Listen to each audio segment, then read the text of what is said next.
Good evening, Facebook family and YouTube family.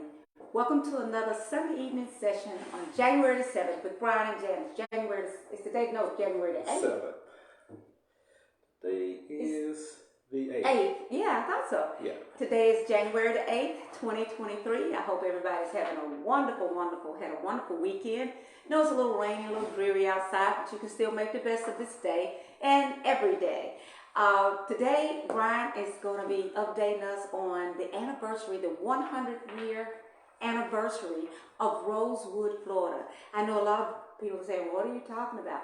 Well, get ready. Get out your notes, take notes, pen, paper, pencil, whatever. You really need to hear about this because this is a interesting segment on how our people thrived even 100 years ago. You know, African Americans were really thriving, and you can think about how those people felt, you know, not long coming out of slavery. They were really determined to build their own, make their own wealth and build their own communities. That is what Rosewood was all about. It's kind of like a Tulsa. It's another Tulsa, but it's Rosewood. And this commemorates their 100-year anniversary. It started January 1st, and it goes up until the 7th or the 8th. So I want you to, the 7th, and today is the 8th. So sit back, enjoy, and watch us working. Well, good evening again, as Janice has said, YouTube and Facebook family. We do want to commemorate our ancestors. It's very important that we do not forget our past, that we do not forget what have happened to us in the past. If we do, then we are doomed to possibly repeat it. So it's very important that we understand our history as a whole. So we want to give you an update. As Janice has said, she did a beautiful job just on kind of giving us a summary. Rosewood was also considered to be, quote unquote, a Black Wall Street. It was the Black Wall Street of Florida. Yes. That most of us do not know about. 100 years ago, January the 1st, 1923, through the 7th of January, Rosewood became a symbol of terror, so to speak, as it relates to the events that took place surrounding Rosewood, Florida. I'm going to read to you, and let me just give you a resource. If you would go to rememberingrosewood.com, rememberingrosewood.com, it gives you the whole history in totality, gives you photos, newspaper clippings, everything that you need there to actually do this research and appreciate exactly what happened as it relates to the history of Rosewood, Florida. It's vitally important. If we're going to continue to press forward for our liberation, we need to understand what have happened to us.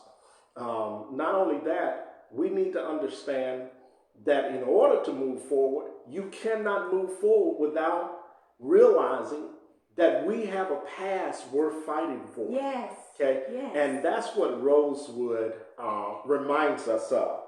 After the events of Rosewood, racism began to come to the forefront in the United States. The talk of reparations also began to trend in the United States at that time. And this was also the catalyst, believe it or not, the catalyst for what we would see and know later as the Civil Rights Movement. Okay? Definitely. So I want to read a little bit of this history to you from the website. Again is rememberingrosewood.com. The history goes like this, and I just want to read to you from the actual website.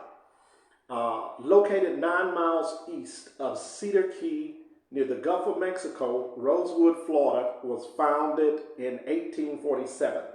The town had a population of 200, mostly African-American families, and a lone white family, the Wrights, who owned the last remaining store. Some years before its infamous demise, Rosewood was a bustling, fiscally diverse town with black landowners. Now, when I say fiscally, that is spelled with an F, F-I-S, meaning financially prosperous. Yes. Okay? It was estimated that Rosewood families owned up to 300 acres each. Okay? Wow. There was only one white family in the whole town. Everybody else, there were 200 families, population of 200 rather. Within those families, each black family owned 300 acres of land. Wow. Let me say, that's worth saying again. And it says, a fact that was instrumental in their unprecedented reparations when decades later, many of those families called grand two-story residences with such luxuries as parlors and pianos home, while others tilled smaller plots and had more modest accommodations. Listen to what we just said. Most of those black families that lived in Rosewood owned two-story residences with parlors and pianos. Everybody else outside of the Rosewood community and those surrounding towns were much smaller homes, okay, and did not have the luxuries that the blacks were living in Rosewood. In Rosewood, that is absolutely correct. So life in Rosewood dared to boast promise and security in the Jim Crow South. But that charmed existence was shattered when a vicious tale devastated the lives of a close-knit community and destroyed the town.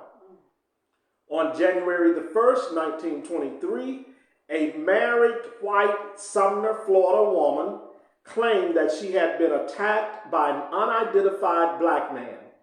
Her husband and a band of angry white men invaded Rosewood in search of her alleged perpetrator. The mob brutally tortured and lynched Sam Carter and also tried to lynch Aaron Carrier, who was dragged behind a car and left for dead. No one was immune to their rage. With a house full of terrified children huddling inside, prominent Rosewood resident Sarah Carrier, which was the wife of Aaron Carrier, was gunned down on her doorstep when her son Sylvester fought back, killing 2 white men. He was murdered as well. Exaggerated reports of his self-defense panicked nearby white citizens, and the mob swelled with numbers from neighboring counties, including the Ku Klux Klan. Days of terror and chaos ensued. Residents fleeing the violence were forced to seek refuge in nearby woods and swamps, while mobs hunted them and razed Rosewood to the ground. Women and children, men were not allowed, were later evacuated by rail to Gainesville, Florida, with help from white Rosewood store owner John Wright and his friends. The Bryce brothers, who owned a train, allowed that transport to happen. Okay. In the Jim Crow South, where blacks were regularly terrorized, many survivors assumed new identities, never speaking of the tragedy. There were 8 officially documented deaths, 6 black residents, and 2 white attackers. However, there is no way to account for the lives that may have been lost during the frantic escape or the unknown number of physical and psychological traumas of the Rosewood Massacre. A Florida grand jury was convened in February 1923 to discuss the massacre, but the jury determined that there was no evidence on which to base an indictment. The only structure left standing after the smoke cleared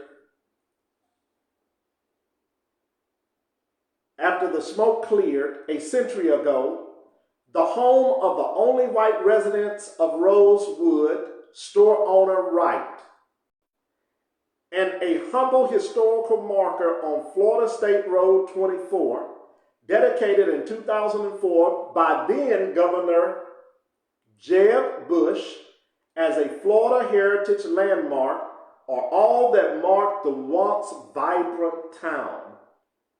The resilience and promise of the town rested with the descendants of Rosewood, though. They may have been bruised, but they were not broken. After the investigative journalist published a comprehensive article on Rosewood in 1982, a CBS 60 Minutes report aired in December of 1983. In 1994, the Florida legislature passed House Bill 591, which acknowledged the destruction of the town and the failure of government officials to thoroughly investigate the incident and secure the area for the safe return of displaced residents.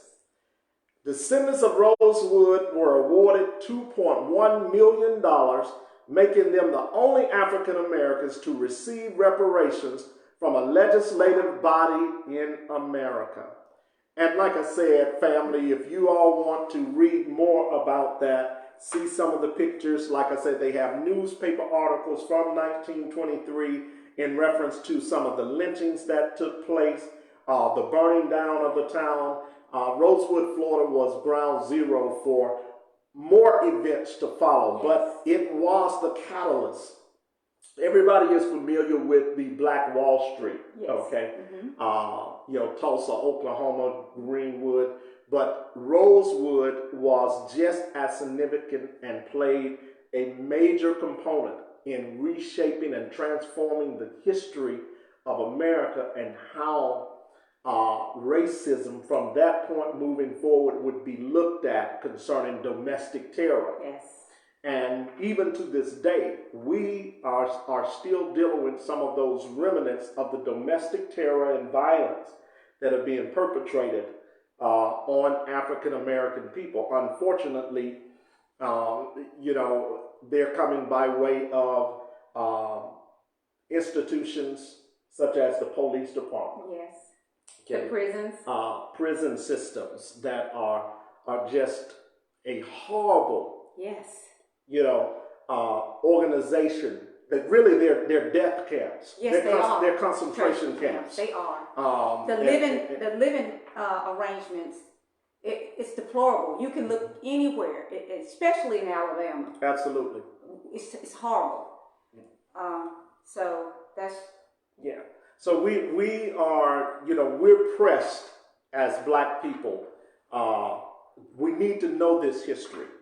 I want you to go read this history because, there aren't any well, let me rephrase that. I need to take that back. Take that back.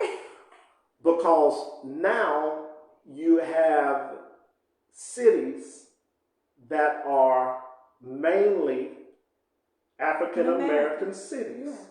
Matter of fact, we got Montgomery, Alabama. That is majority African American. Okay, and many more cities, Selma, majority Marion. When you go West Alabama, so there are a lot of cities that are majority African American.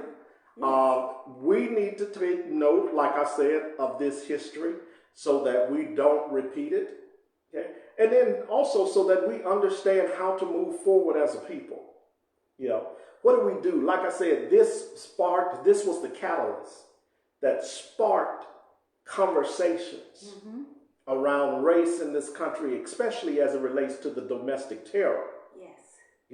And we're still having those conversations today. When you look at the Ahmaud robberies, Ahmaud Arbery's of the world. Yes. When you look at the George Floyd's of the world, George Floyd's death sparked conversation. It did. And you can't be afraid to have those conversations. No, you can't. And conversation, revolutions start with the conversation. Absolutely.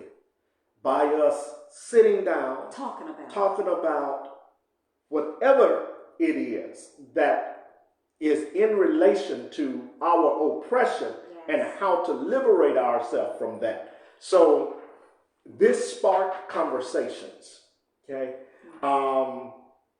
It's very significant to see that these black people were more dignified. Listen now at what I'm saying. And they were more, as far as their character, more civil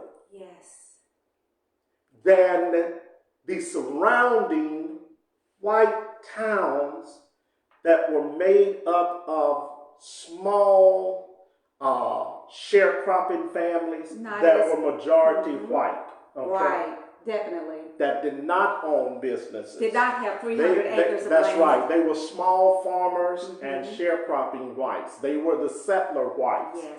So, and let me point out another thing. When you look at these 200 families, black families, they were farmers, they were landowners, business owners. They were business owners.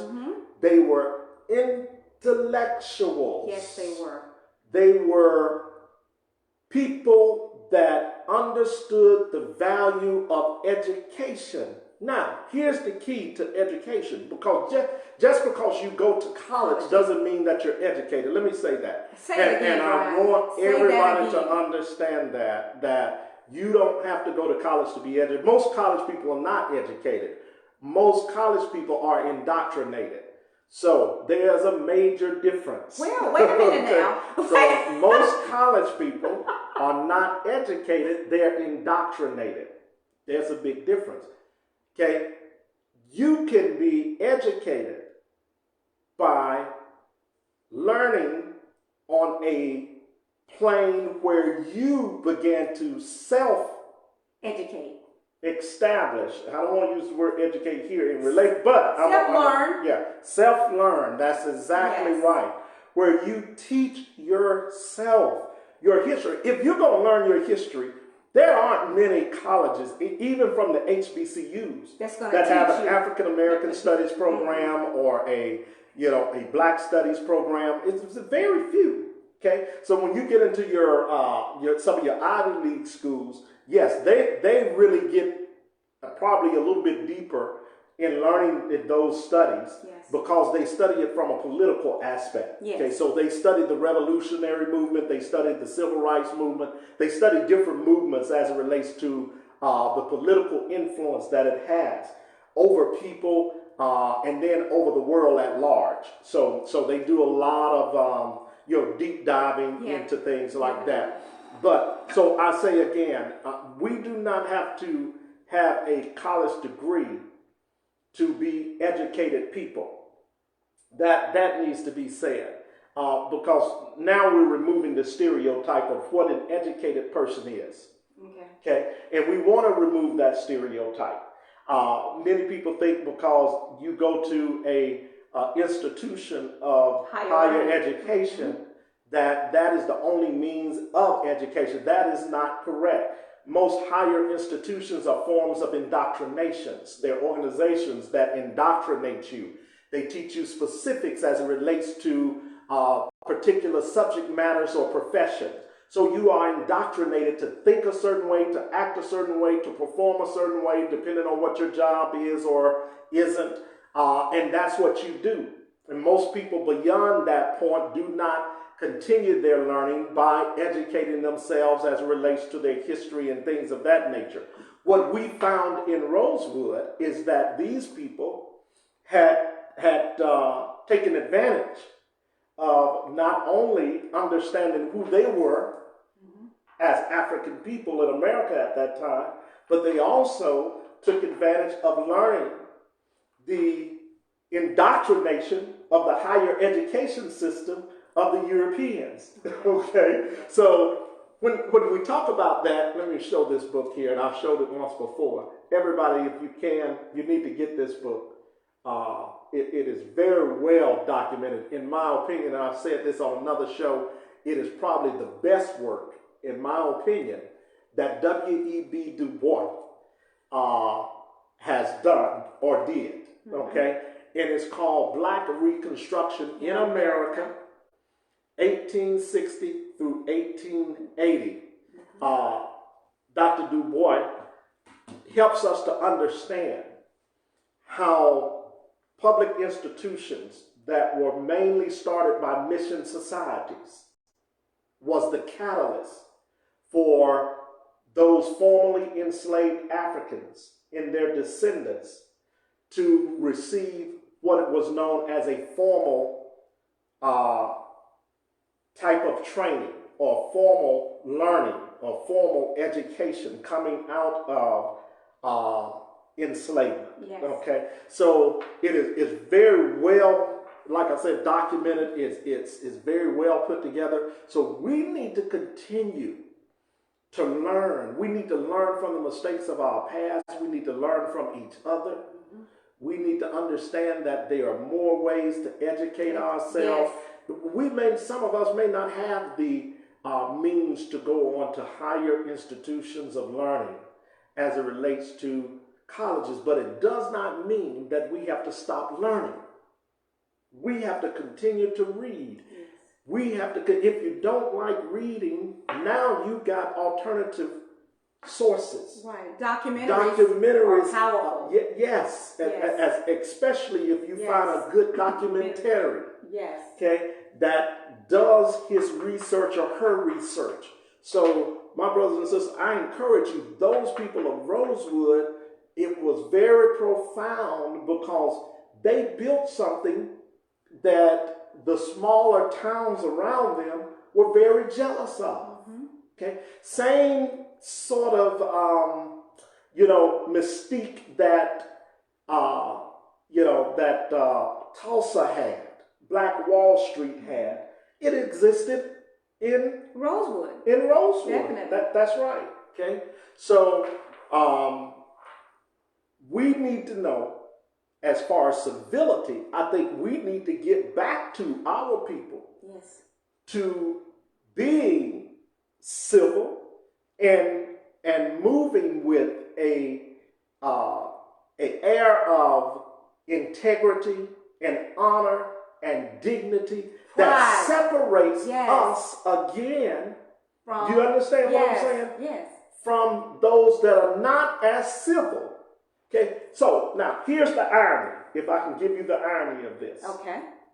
We're commemorating our ancestors. We want everybody to remember this. That's why we're doing this show and sharing this information from January the 1st through the 7th. The Pitlich and the Terror continued for 6 days. January the 6th, okay, 2 years ago now. 1 year. Or 1 year ago now.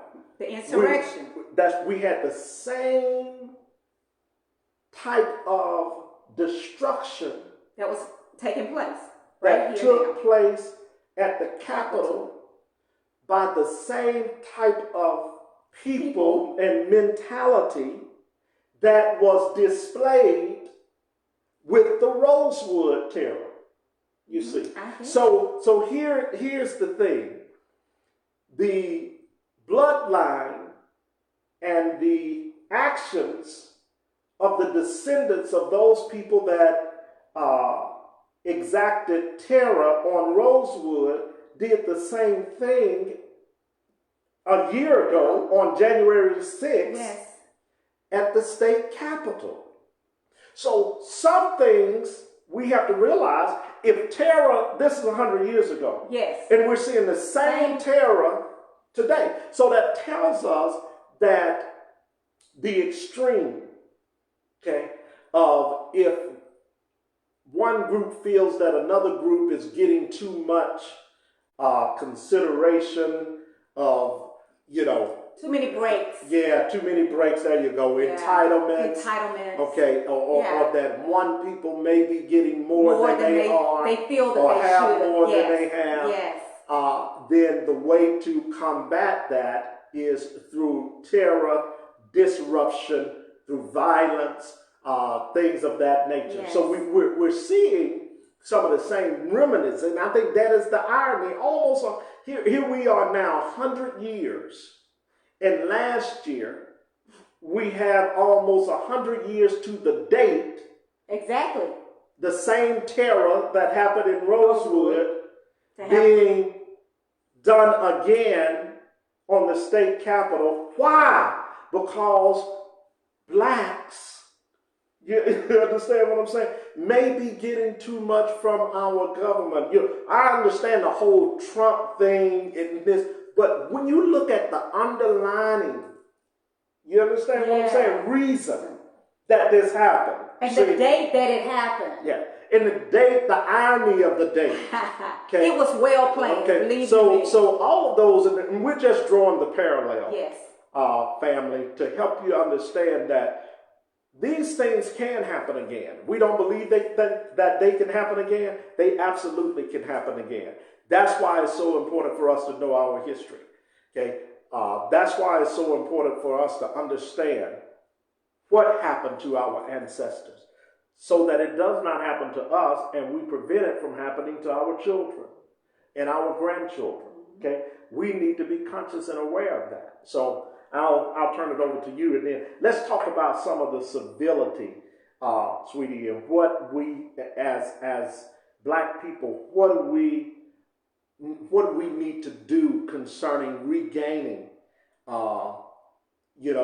that honor and that dignity and that integrity and bringing it back into our community. Brian, I think what we need to talk about, and this is not to cut that off, but what we need to talk about, what we need to address, and what we need to look at closely is actually what is going on with our youth today. I wish I could see those comments. I can't read them. I would love to entertain that conversation with anybody. But what I want Brian to do is to bring it home. Where's that saying is that to be ignorant of your past is to what? To not know your past is to be ignorant of the future, of the present. You got to know the past so that you can be enlightened to what's going on now and learn the trajectory of how did we get here. We have our young generation, my children coming behind my children, your children, a lot of our children now. A lot of those kids really, they want better. They deserve better. They want what my parents used to always say to me, Janice, I want you to have better than I had. And they were very well off, but they still continue to tell me, we want you to have a better life than we have. So in my mind, I'm like, we got a good life. What do I need to do? I don't need to do anything else. But what they were trying to tell me is that you need to stay on the radar. You need to focus and realize you may have this today, but in a blinking of an eye, a twinkle of an eye, it can all be washed away. So we got to determine, how did we, African American children growing up in the 80s, the 90s, and the 2000s, 80s, 90s, and 2000s, what has happened to our children? And I say our children, not just the ones that I bore and I birthed into this world, not just Brian's, not just the people we're talking to, but everybody. What has happened? Those children a lot of them feel, we've talked to them, they feel like they have been let down, number one, by the system. Number two, they feel like nobody listened to them. They don't feel like we're hearing it. They don't know their history. Has anybody talked to them about the Tulsa, about the Rosewood? They don't understand the history. You say, well, everybody knows about Martin Luther King, Marcus Garvey, all of that. Has anybody really sat down and talked to these young people? Are they getting it in the school system? Okay, look at this. The public school system is now made up about what percentage of blacks versus whites now? Because when we were in school, it was just as many whites as blacks in the public school system. But what is that ratio now, Brian? Probably 80-20. 80-20 in the public school system, not just in Alabama. Yeah, this is a national, from a national aspect. You're looking at probably about roughly about 80-20. So what we want to do, what we want to enlighten you on, we got to start with those kids that are in their 20s and 30s and 40s. We got to start with that generation, because so many of older adults was like, well, I got mine, my children are fine, they're doing well. Well, maybe yours are, but everybody's may not be. What do you think has happened to get a lot of our generation, our kids, where they are now? What is making them retaliate against each other? Well, let me say this, and you know, I don't want to. We can indirectly talk about some of the causes of what we're seeing with our children, and one of those things is the usage of marijuana. Okay, for some reason, marijuana has become a recreational drug that has been accepted by our children pretty much.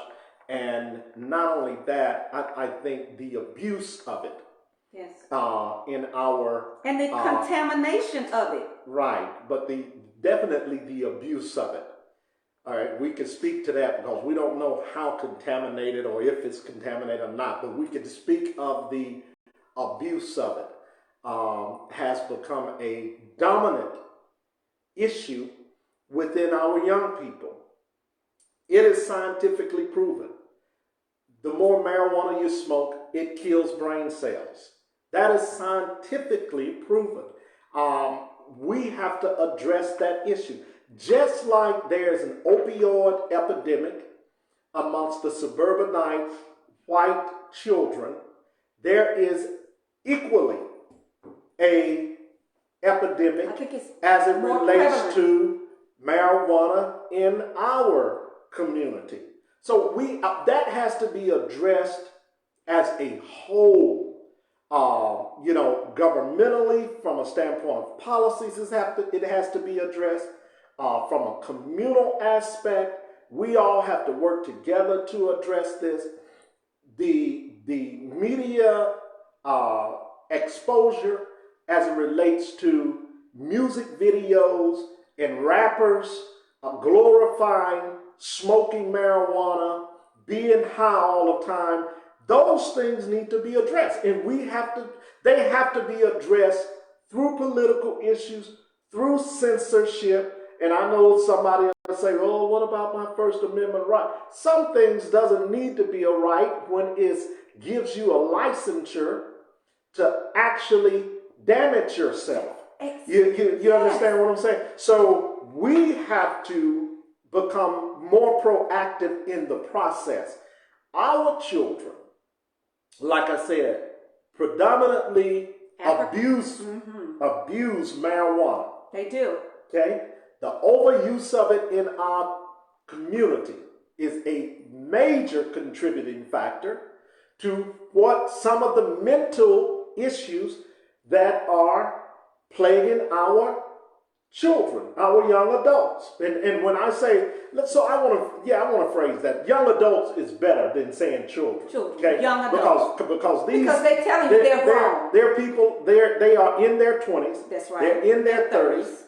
And some 40s, and they act like imbeciles. Now, let me just call it what it is. They act like they've had no home training. Maybe some haven't had any home training. Okay? Maybe some have. But regardless of whether they have or have not, they are abusing this drug as if it was they're consuming it like water. Yes. Okay? Yes. With no conscience. Yes. Now there's something else on the street. You got crack cocaine.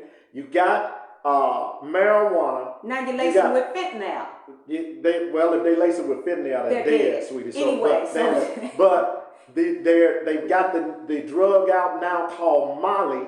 It's been out. All right. So all of these different substances that are in our community, that's plaguing our community, has a direct effect on the way our children are thinking and behaving. Okay? And let me say this. So we want to educate them. We want them to know about their past. We want them to be more conscious of what's going on around them.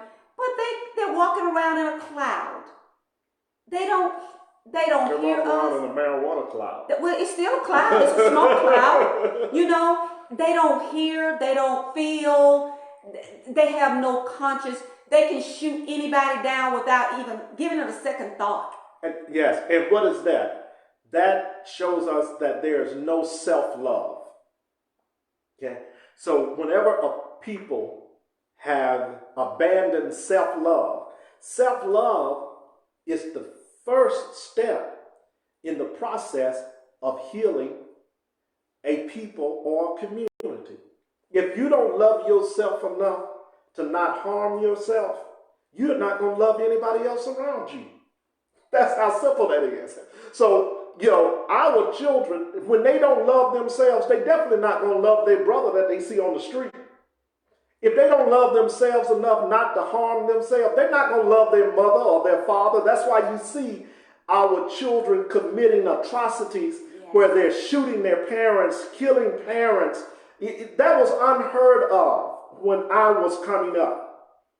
Okay? And if it happened, it was on such a rare occasion, You probably didn't even know about it. You could actually equate it, though. You could pinpoint it to some type of mental issue. Yes. You can't do that now because it's happening so regularly and so consistently that we have to wonder, what is it that's driving our children now beyond a point of no return to where they have no conscious awareness of love, of life, of responsibility, of accountability? We can't blame it all on the parents. No, we cannot. Okay? We can't blame it all on the system. They have to take some responsibility for their actions. Okay? And that's why when we talk about Rosewood, that's why it's so significant. When you look at those families, those were not old families. Those were young families. Yes, they were. In mid-20s and 30s that had built beautiful lives. Yes.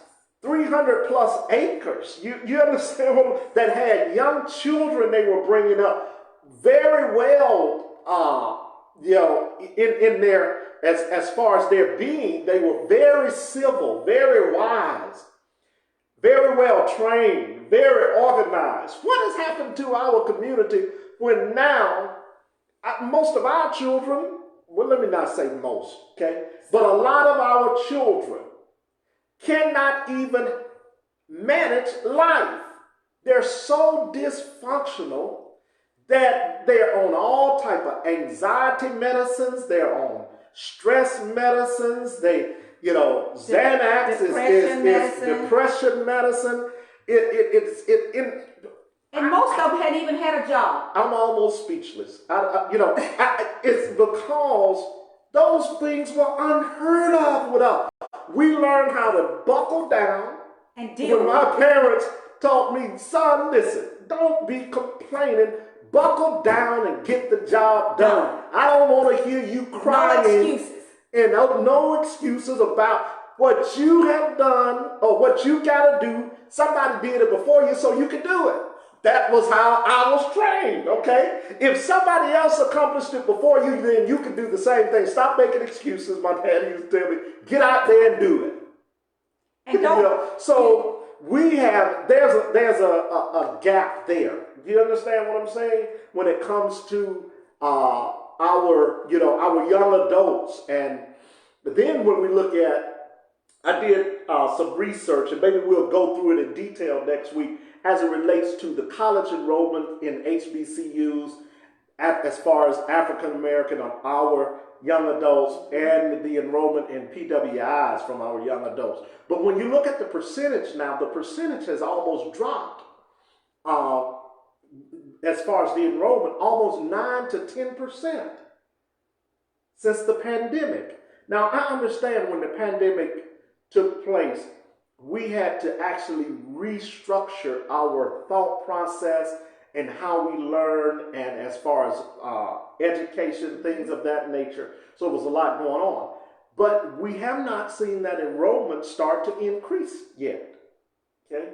And we're 1 year behind now as far as the pandemic. We're 1 year, out of the pandemic, I guess. Even though the remnants are still there. Yeah. So, but family, we have to deal with these things. And I don't believe that, like I said, we cannot blame everything on the system. Some of our behavior, now I can point to epigenetics, and I can go into that, and I can clearly show that through epigenetics, that some of the things that our young people deal with can be indirectly related to that. So the behavior based on their environment produces a condition within that child that is very exemplary of some conditions that their ancestors dealt with when they were enslaved.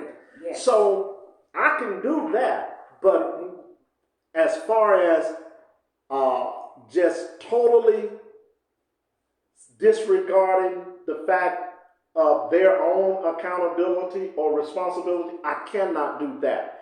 At some point, our young people have to be accountable for their actions as well. Okay? So, but they can't do it if they're not thinking clearly. If they have an impaired judgment, they can't. And if that drug is causing them to be judgmentally impaired, they cannot think rationally. It's impossible. It's just like you being sedated. I've been doing some reading on. So whose fault is that?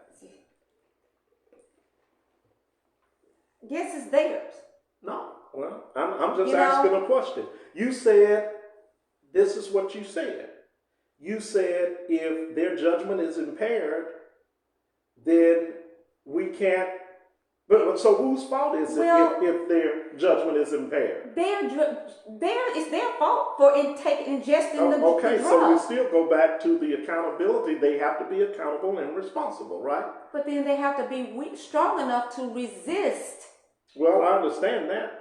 But you're talking about judgment impairment, right? That's what you said. Because it makes your judgment impaired. Yeah, I agree with that. But it doesn't diminish the accountability and the responsibility that they have to act as civil beings in a society that is not lawless. This society is not lawless. We have laws in place. That's why we have civics class, right? Right. Do they even teach that anymore? I don't think they do. But we're going to teach it, okay? And so we're going to talk about civics. We're going to talk about laws, policies, things of that nature. So we have laws. Still, you cannot run the stop sign without breaking the law. Or run the red light. Or run the red light. So there's still some accountability that is placed on the individual to follow the law, correct? Right. Okay. So, all right, go ahead. What's your next analysis here? But we're getting deeper into the destruction of what marijuana is actually doing. One of the things that the medical science community is looking into now, people that have been on marijuana are having high tolerance to marijuana, meaning they smoke it regularly, and so it's getting to the point they need more and more. When they go on anesthesia, that means you got to have any type of surgery. What we are seeing, a lot of people don't come back from the surgery because of the addiction or the ingestion of marijuana. So I want to put this out there. If you do, whether you do it medically or recreationally, if you smoke marijuana, you must tell your provider. Or if you got to have any surgery, even if you're going to your dentist and may have to be put to sleep to have a tooth extraction or some type of oral surgery, you need to share that with your physician or the surgeon, because marijuana can interfere with you going under for procedures. It can determine to some degree whether you come back from that or not. And that research is still out there, but I know of 2 people that has happened to. And they won't say that was what it was from, but they're looking into it to see could that have been a cause, because these individuals were known to ingest a lot of marijuana. And I wanted to put that out there. But And let's talk about this, something else when it comes to marijuana. It is a known fact that historically, young black adults that use marijuana that get sentenced as it relates to crimes using marijuana, the sentences for their use of marijuana compared to white children or any other group is much higher. yes. And the unfair treatment of young African Americans that are marijuana users, or either whether they possess marijuana, if they get arrested for that, they're going to serve a longer sentence. It is even discriminatory as it relates to the court system and how African Americans are treated that possess marijuana or use marijuana as opposed to any other group. So even that right there should help us to understand that apart from the ill effects that marijuana can have on the brain, that if we get caught, if our children, our young adults are caught with this drug and taken to jail, they're going to get a stiffer sentence. Oh, that's true. It's historically factual. Yes. So there are so many things that we have got So to many look at. dynamics to it. Yeah, yes, absolutely. And that's why a lot of states now, I think there are 13 states that have actually legalized marijuana. Yeah. Okay. And fact check me on that, but I think it's 13 states that have legalized marijuana, and then there are that's 13 states that have legalized marijuana. I know that there are multiple states also working on the legalization, but at the same time, there are multiple states right now that are revising some of their state laws as it relates to the sentencing of those that are caught with marijuana or those that are taken in for using marijuana. So there's so many different, like Janice said, different dynamics, brothers and sisters, that we have to look at concerning this. And we can go on, we can do a whole show, just on this particular topic and how it has ravaged our community in some form or fashion. So we need to be on our P's and Q's. We need to be talking about these things, and we need to be addressing these things as it relates to our young people, because guess what? It's not getting better. It's 17, Brian. Okay, so it is 17 states now that are that have legalized marijuana. So 17 states have legalized marijuana. Okay, so Oh, wow. 21. okay, all right. So we just And have District of Columbia. we just have to continue to shed light on this. But like I said, we have to continue to shed light on what it is doing to our young people mentally. There's a reason that we should not be going smoke crazy when it comes to marijuana. You can't walk around with your head in the cloud all day and expect to be functional, Yes. expect to hold down a job, expect to be able to take care of a family. Yes. That you just can't do it. Expect to clothe yourself, feed yourself. We got to be sensible when it comes to understanding what this drug has done in our community.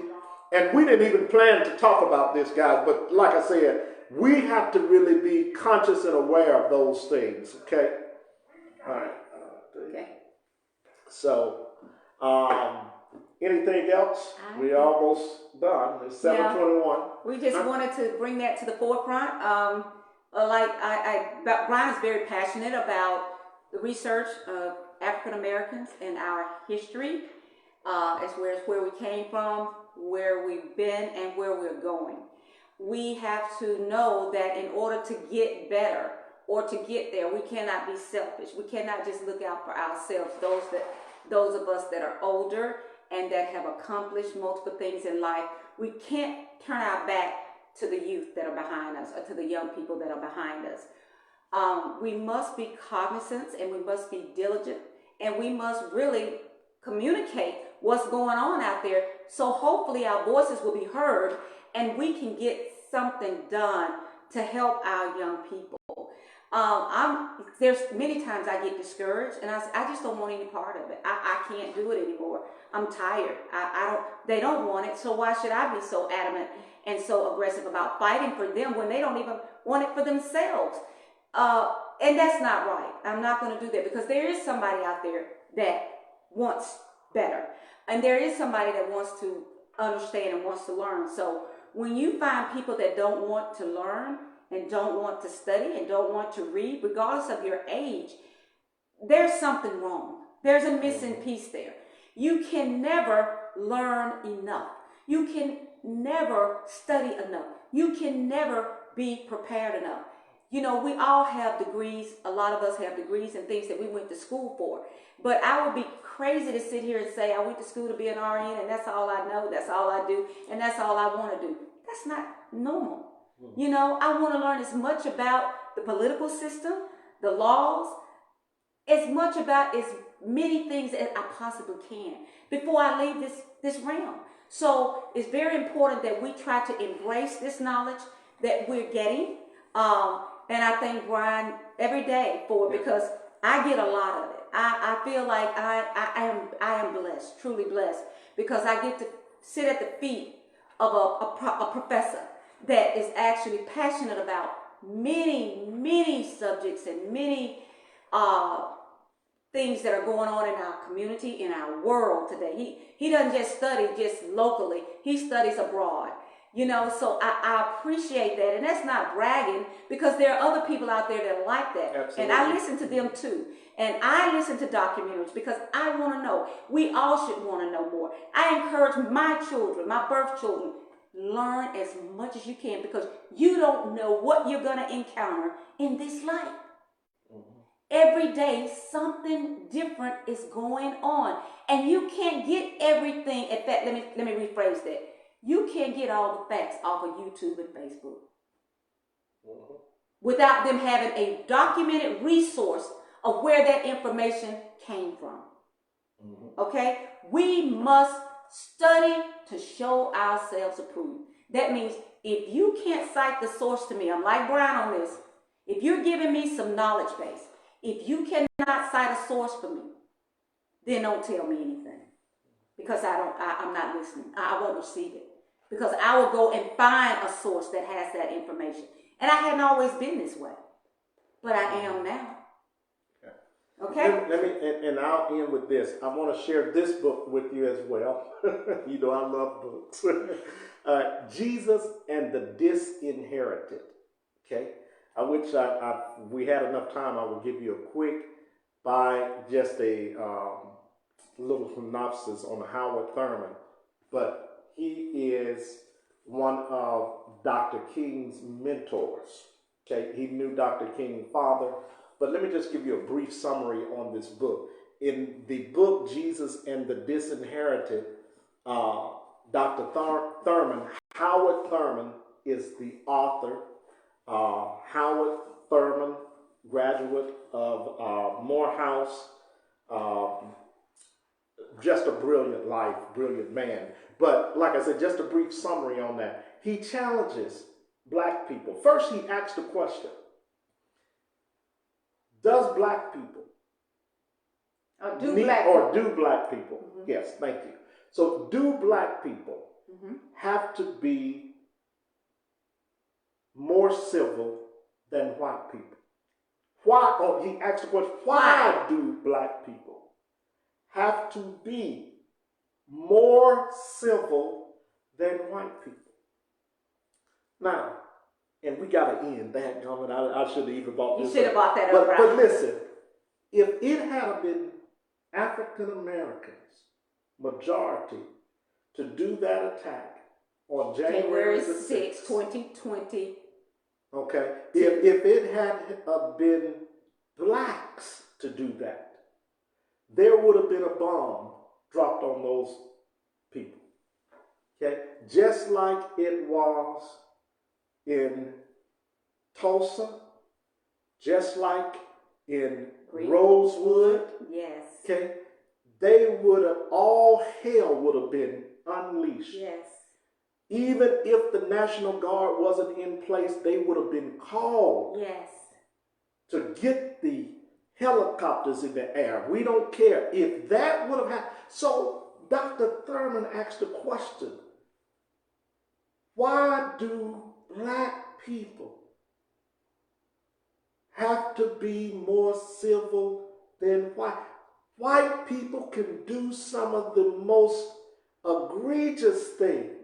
And if we do the same thing, we're judged 5, 10, 15, 20 times harder. Absolutely. So he challenges black people in this book. That's why I love this book. I just started reading. I'm halfway finished with it. I just got it. Listen, he challenges us to operate under a collective banner of high moral integrity. Now, he says that individuality is a cancer in our community. Wow. Whenever you start separating black people, they become undignified, they become uncivil, and destruction follows.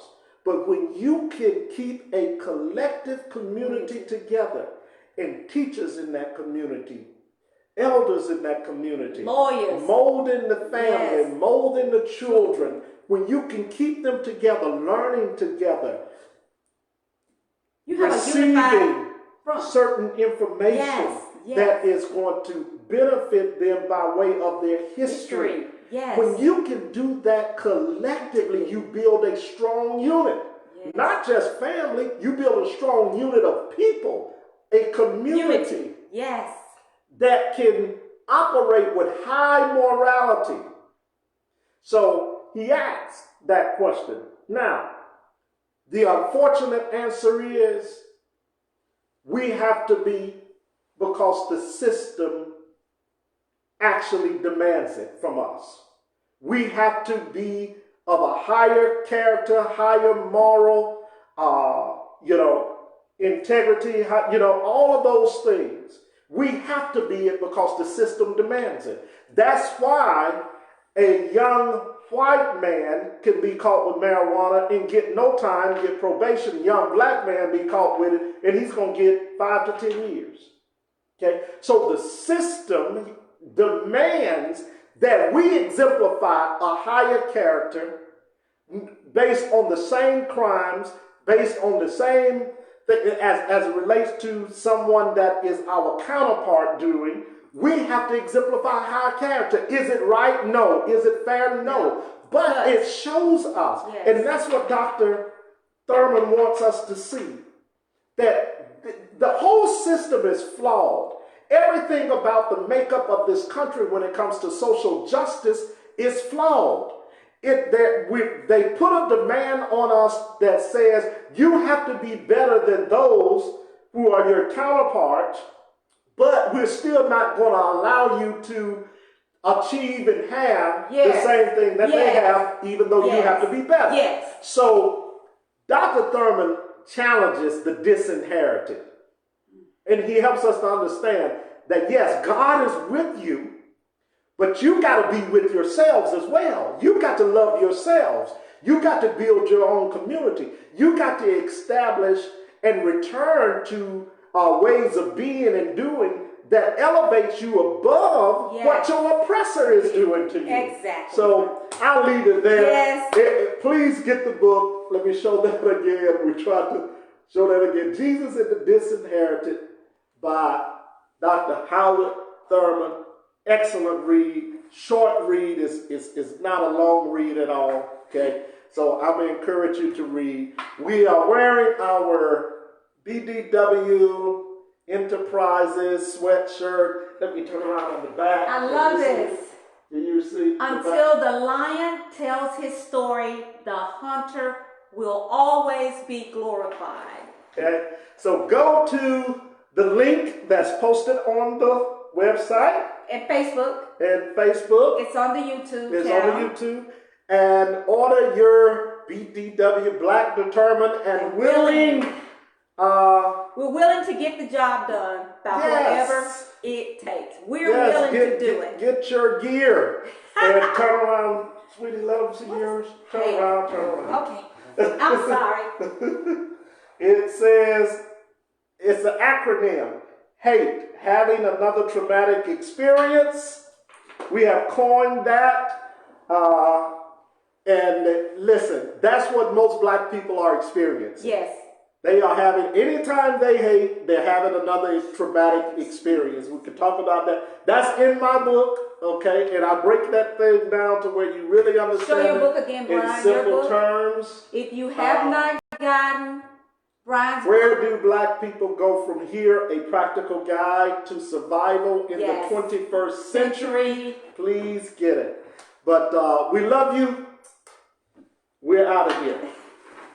You got it?